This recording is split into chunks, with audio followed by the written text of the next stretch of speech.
Hi everyone, this is Emmy. Today I'm going to show you how to make these 2-ingredient crispy chocolate squares. So let's get started.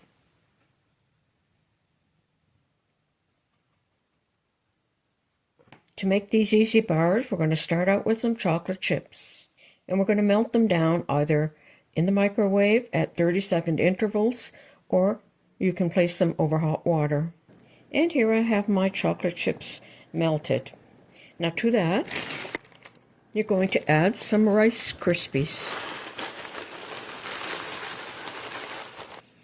And just mix that in.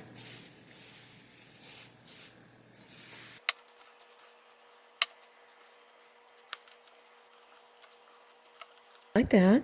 Put them into a container.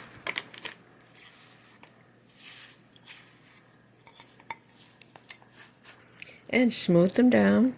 And I have melted a little bit more chocolate, and I'm going to pour that over the top. Smooth it out.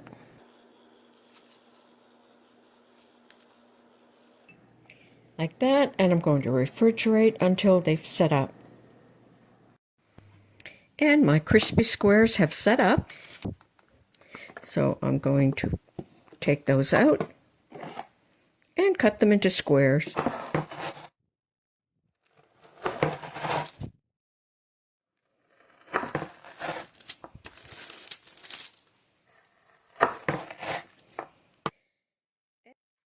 And there you have crispy chocolate squares. I hope you enjoyed this video. Thanks for watching. Bye for now.